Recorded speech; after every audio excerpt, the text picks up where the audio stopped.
This is just really his first dedicated offseason in the weight room. His first year was his rookie season, drafted, didn't have a full summer. And then last year we didn't have an offseason, and he was dealing with some injuries. And so this is the first time, I think, but when it's all said and done, he's probably going to be, 15, 17 pounds bigger than when he was a rookie.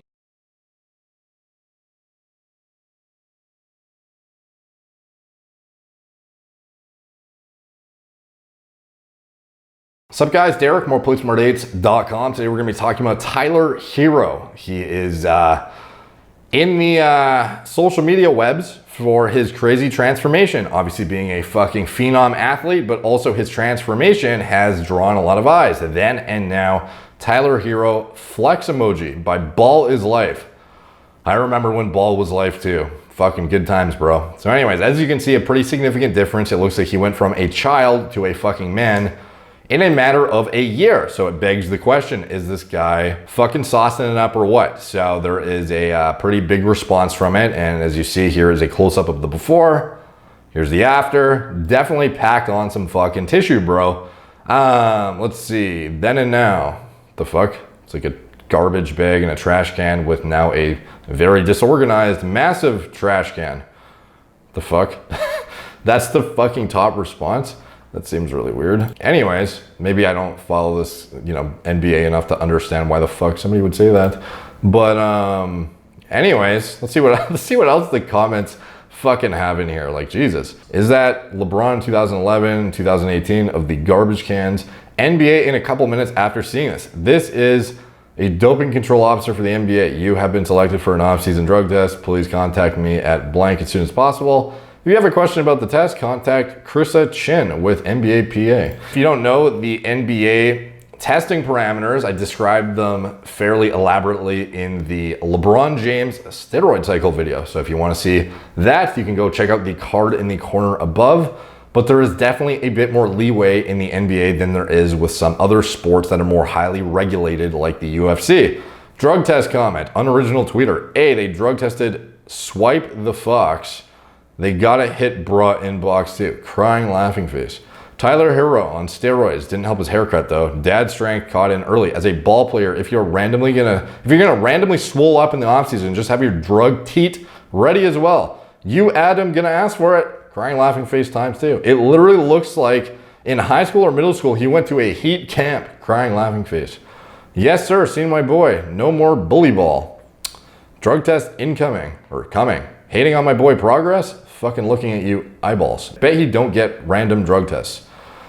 All right, so this is his Instagram and the image that has everyone, talking. Here he is flexing as he's going for a shot. Obviously you're gonna be tensed up when you're about to pull up for a fucking laser beam three-pointer, and caught it at the perfect time. He has the bicep vein fucking here. He's got the delt tie-in fucking separation in a half, bro.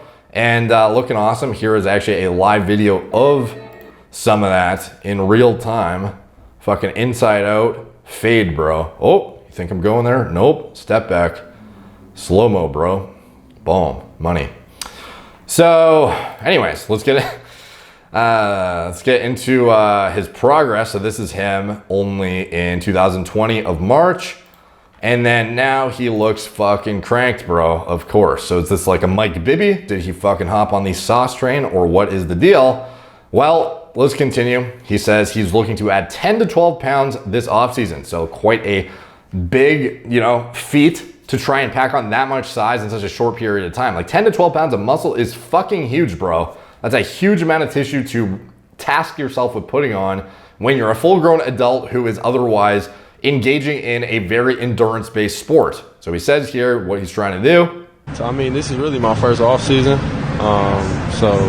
Or in the NBA, it's my first off season. So I'm able to, really have a regimen, like you said, and have a certain amount of calories I'm eating a day. So, I'm, getting stronger every day and putting on weight. And I think by the end of the summer, I'll be able to reach my goals. I want to gain like 10 to 12 pounds. 10 to 12 pounds. And right now, I gained like 4 so far, so I got some work to do.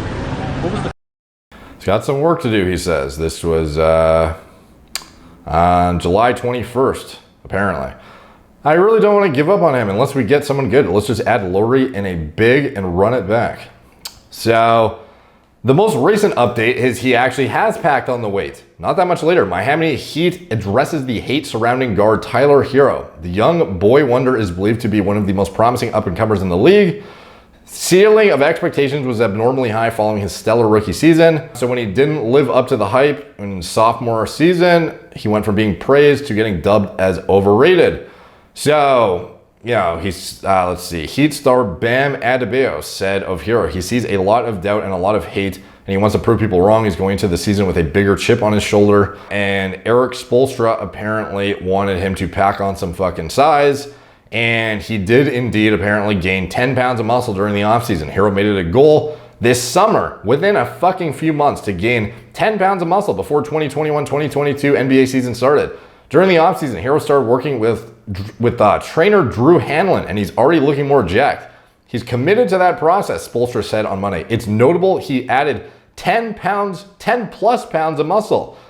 Says Spoelstra. We sat down and talked to him about that, and he was on board with that. Imagine just getting sat down being like, all right, I know you play basketball and you fucking run around all day, but I need you to pack on over 10 pounds of muscle in a matter of 3 fucking months. Can you do that for me? As a natty? Even as a not natty, fuck bro, that will help him with durability and physicality defensively and help him be able to handle contact offensively. Earlier this month, the Heat exercised the $5.7 million fourth-year option on Herro's rookie scale contract for the 2022-2023 season. He's looking to bounce back in his third year in the NBA, successful enough to make his sophomore slump nothing more than a distant memory. He'll be eligible for a massive pay raise in 2 years, so obviously a lot of incentive there to get on the fucking Sazul, especially when the testing parameters are a little bit lenient. Quite a lot of money up for grabs, bro. Herro will be eligible for a massive pay raise. Adebayo was on a similar rookie contract deal before receiving a 5-year, $163 million extension from the Heat last year. The former 13th overall pick was the first. I don't actually I just see $163, but I mean, come on, it's obviously we must be talking about, I don't fucking know, to be honest, but I mean, obviously we're talking millions of dollars, bro. Let's see. Former 13th overall pick was the first player from the 2019 NBA draft class to have his option picked up if the Heat chose not to pick up the 6'5" guards option. Herro would have become a free agent after the close of the 2021-2022 season. His job security is not in question, as Heat president Pat Riley believes him to be a core player of the Heat's roster. So again, a lot of fucking incentive, bro. So that begs the question. There is a lot of people apparently mocking him. Internet users mock after Tyler Herro's physical transformation. So he had a disappointing second season, apparently. Some people, would say that more so than others, apparently. So he had to pack on over 10 pounds of muscle in a few months. And people on Twitter are commenting. I think we already saw this one. You are prepared for your drug test. Next up for a drug test. Drug test incoming. Random anti-drug test. The fuck? This is the weirdest way to format your tweets, bro. Why are they not embedded? Random drug test incoming. What is this one? It is the... that wasn't the one I fucking linked. I could have sworn I clicked random anti-drug test in approach. Okay, so people are like, yeah, this guy's should get drug tested because he gained a ridiculous and unexplainable amount of muscle. Here he is in an interview literally a couple days ago talking about his transformation too.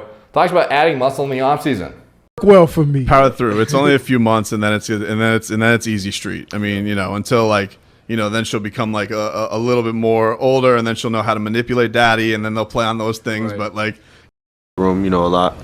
Just spending all of our time in there, obviously still on the court, but our focus was to add 10 to 12 pounds. I think I talked about that earlier this offseason. So I'm happy where I'm at right now and just continuing to make strides in that area. Is that so you can just get through, you're starting to realize it's a long season? Yeah. You need to have the energy and the body to just withstand everything that the season entails? Yeah, no, for sure. I wanna be able to be out there on the court as much as I can. Obviously, the last 2 years I've been banged up here and there with some injuries. I feel like that's played a role in my performance a little bit. So just being able to put myself in the best position to be out on the court all 82 games if I could.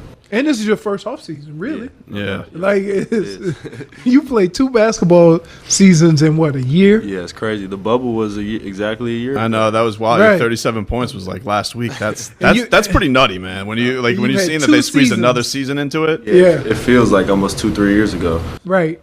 How was that experience? Like, you come to the NBA and you thinking this is, everything out, and then you get thrown into a bubble. Yeah. Then you play a whole nother season with no off season. Crazy. Like, yeah. I mean, it was just a lot happening at once. I think, the pandemic hit, and then we didn't know when we were gonna, play again, and then they hit us randomly, like we're headed to a bubble, and we went to the bubble, and then it obviously worked out well for us, but I think we're in a great position right now for this season.